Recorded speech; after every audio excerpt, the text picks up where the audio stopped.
Welcome everyone to another interesting DSA problem which is titled as Evaluate Reverse Polish Notation. So what is reverse Polish notation, or in short form RPN? What is this? This is nothing but a mathematical expression. So if we can write some mathematical expression like 1 plus 1 equal to 2, this can also be represented in terms of reverse Polish notation. So anything. So let's try to decipher how we can write this RPN notation into the way we already know. So in this problem or the problem statement, you are given a list of strings. As you can see, this is a list of string. As you progress through this particular list, you can see digits appearing, operators appearing, digits appearing, operators appearing. So basically, a mathematical expression is nothing but it has digits in it, or it has operations which carried between two digits. This is how mathematical expression is all about. For example, if you write 1 plus 1, 1 and 1 are the digits, and the plus, the addition, is the operation that is happening among these two digits. So we need to understand how this particular given list of string is going to enable us to write a mathematical expression of the form.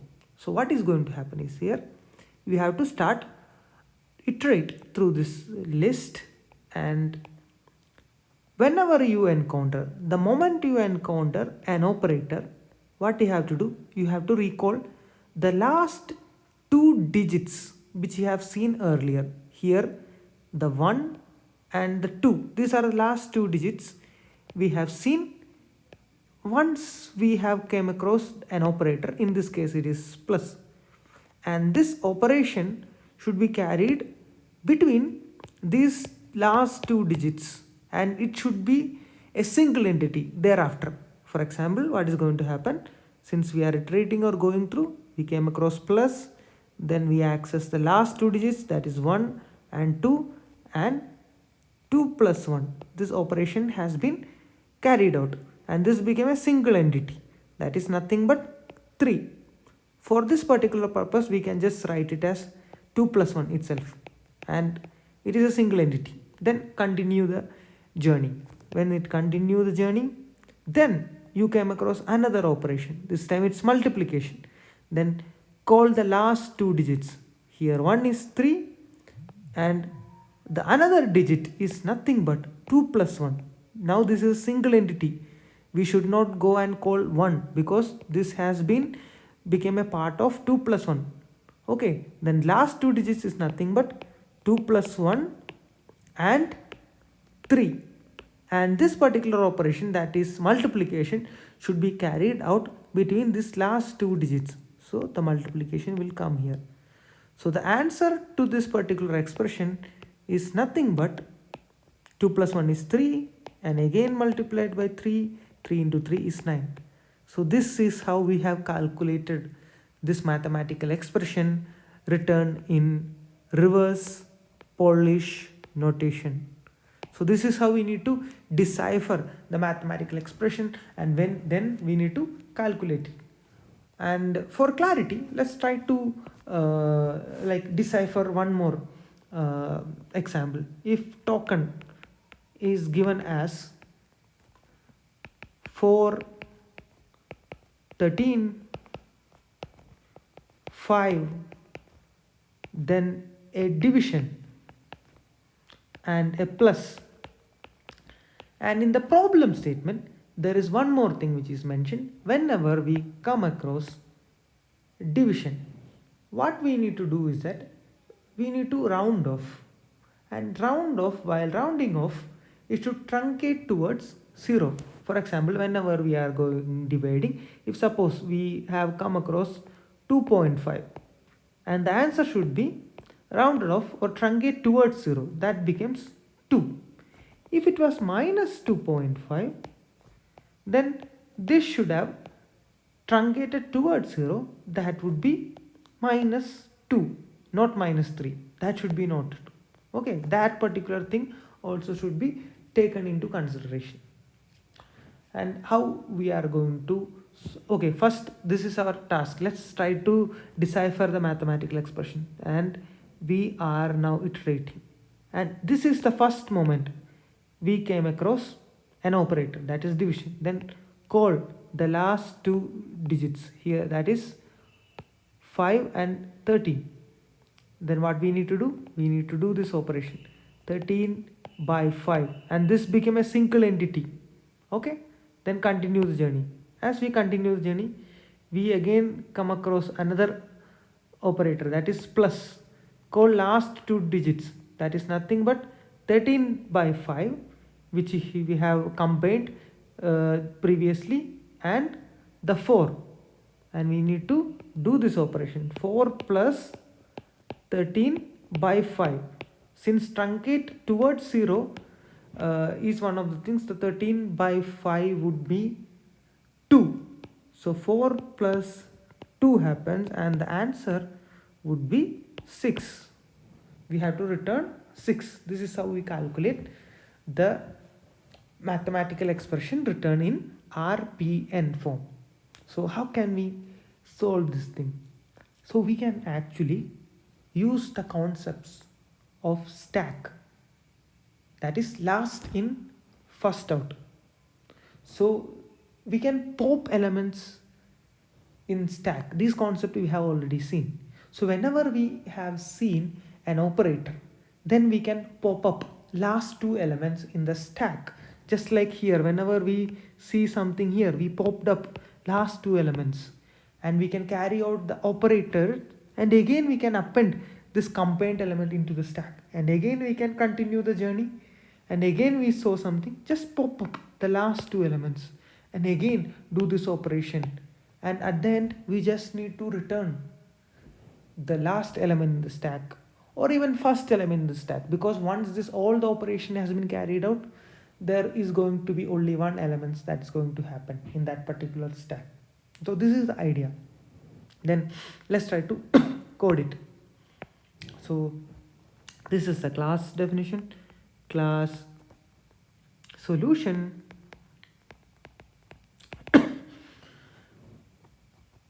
This is the method of the class, define, evaluate RPN. I presume that this might take some more, I think I will try to confine into this particular page if possible. If not, we should go to the other page to continue the code. So this is the thing, token is given, which is nothing but list made up of what? Strings. This is important. Since it's a string, we need to typecast or convert the string into integer. Then only we can calculate the mathematical expression, and then we need to return the integer. That is the answer or the result of the mathematical expression. And we are going to use the stack. And I'm going to make a set of operators. Operators, what are the operators involved? One is plus, another is minus, another is multiplication, another is division. Now just try to iterate. So this is tokens, okay? For token, in tokens, if token not in operator, that means this is the digits. So just we can append this thing into stack. Stack dot append token. But one more thing you need to notice, or we need to say, if we append simply the token, that would be a string we are going to append. We need to typecast. For that we need to make into integer of token. So this will stack the integer. Okay, this is an important point. If it's an operator, then it's a big thing. As I said, we need to call the last two elements. Let be named as A. A is nothing but stack dot pop. So in this case, in this example, this would be A and this would be B. And when the operation is going to happen, it would be b by a, not a by b. Okay, so that should be in consideration while popping up. The order at which we are popping is also important.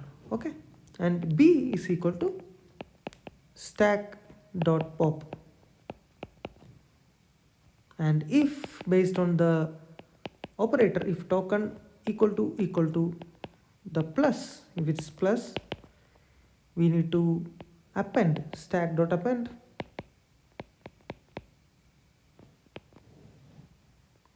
b plus a.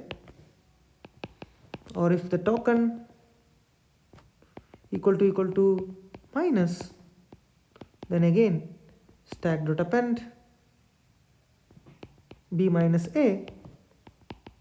If token equal to the multiplication, stack dot append b star a.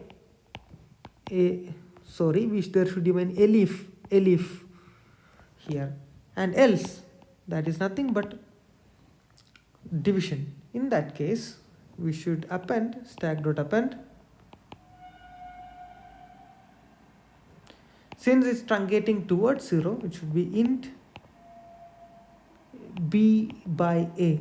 We don't need floating points, that's why int b by a. This will truncate towards 0.